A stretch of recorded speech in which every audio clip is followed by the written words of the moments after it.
What's up, Milk the Man? Week 11 in the books. We are 3 games left before the playoffs. And let me tell you, I was looking at the standings, and as it turns out, everyone's got a chance. So you've got 5 teams that all share the worst record in the league at 4-7. The next teams up are 2 of them at 5-6. And here I thought that surely Glassholes, surely Burrow My Dicker, surely Mud Dogs are out of this season. It's been great, it's been fun, maybe next year, but no. If you just win 2 of the next 3 games, you could potentially find yourself in the playoffs. And with that being said, let's just go ahead and give quick shout outs to the best team of the week would be the Human Torch, scoring 189, 92 points and 82 points to start the season, both losses. Now we see his last 2 games, week 10 and 11, he scored 141 and 189. If that is not characteristic of a team heating up when the moment is perfect, this is the example right here. The worst team of the week goes to Burrow My Dicker, scoring 68. So you had, surprisingly, 5 teams who scored less than 100 points. Wow. And then last, of course, I've got to give a shout out to the Milk the Man Award. Glasshole's taking Zombies by storm, and that would be a difference of nearly 70 points. You took 70 gallons of milk, essentially, and just doused it upon Zombies, and bringing him potentially back to life with all of that calcium, so Zombies no longer dead. But unfortunately, his season might be dead here. Let's go ahead and get into the games of week 11. Starting off, we've got Big Bark versus No Pain, No Gain. No Pain takes this one 114 to Big Bark's 78. Low scoring game for No Pain, but he takes it essentially without a fight here, as he beat me by about 30 points.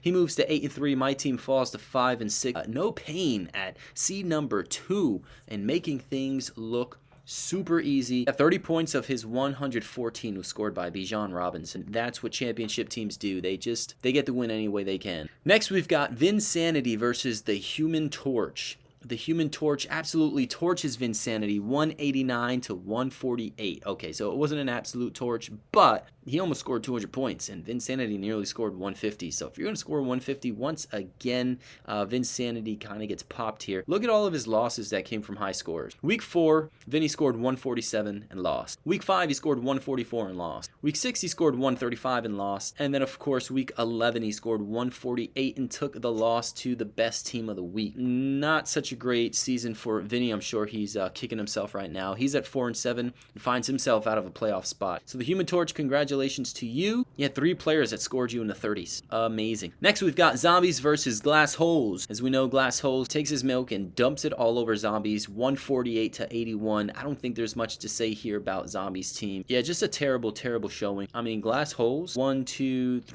4 injured players and 1 questionable on his bench. So as banged up as he is, he still managed to milk all over Zombies. That's incredible. And to bring himself to a 4-7 record. Yes, he's number 11 seed in the league, but he's tied in last place with 4 other teams. He has a shot. Next, we've got Tush Push versus Burrow My Dicker. Tush Push takes this one 116 to Burrow's 68. So Burrow, unfortunately, takes a last place spot in the league. Next, we've got Ante Up versus Genty. Genty takes this one in a very Genty-like fashion. It's 163 to 143. Not fazed by the high score of Ante Up. Genty moves to a 9-2 record. Obviously, number 1 in the league, holding on to that first week bye. And last, we've got Mud Dogs versus apparently STDs. Mud Dogs takes this one 99 to 97. What a game. Apparently he's not happy about falling to 7-4 facing Mud Dogs. I mean, his team couldn't even get to 100. If you got to just 100 points, you'd have beaten Mud Dogs, but Mud Dogs takes this one from you, slaps you in the face in the process, and finds himself with the last seed spot for the playoffs. Apparently he falters, but he's still 7-4 and finds himself in a really, really good spot. You had a 4-game winning streak. You had to lose at some point. Unfortunately, you lost to Mud Dogs. So let's go ahead and look at our matchups for Week 12 and make some predictions. Big Bark versus Glassholes. Glassholes has something to prove here. I know I've spoken a lot about him changing his name, needing to find a team identity, not really knowing who he is, where he is, what he's doing. His team does need a kicker, though. The last 3 weeks hasn't been so great for me. Glassholes is looking pretty good. I think his team is shaping up here. I think he's got a pretty good chance of potentially becoming a playoff team. I'm going to go ahead and say Glassholes, if he can manage to score in the 140s. He's going to take this game, and he'll move to 5-7. Big Bark, unfortunately, will likewise fall to 5-7. I find myself in the bottom, fighting for one last playoff spot the final 2 weeks of the season. Next, we've got Vinsanity versus Antioch. If Antioch can win this game, then he'll really find himself in good position come the last 2 games of the season. Vinsanity is almost like a win or go home type of deal for him. How many times can you score 140 and lose a game? Antioch's been playing well. Vinsanity needs this win. I'm not going to give the win to him just because he needs it, but I think he's going to put up a good fight. I'm going to say Antioch is going to take this one. He'll move to 7-5. Vinsanity is going to fall to 4-8 and be in very big trouble come the last 2 weeks of the season. Next, we've got No Pain, No Gain versus Zombie Ate My Neighbors. No Pain has a superior team, ranked number 2 in the league. I mean, what more can you say here? I think No Pain is going to take this one. No Pain will move to 9-3, and Zombies is going to fall to 4-8. Next, we've got Tush Push versus Mud Dog. Mud Dog's 5-6, last spot in the playoffs, holding on tight. Tush Push, man, I think he's gonna put in his best effort here to try and get his team Tush pushed into the playoffs.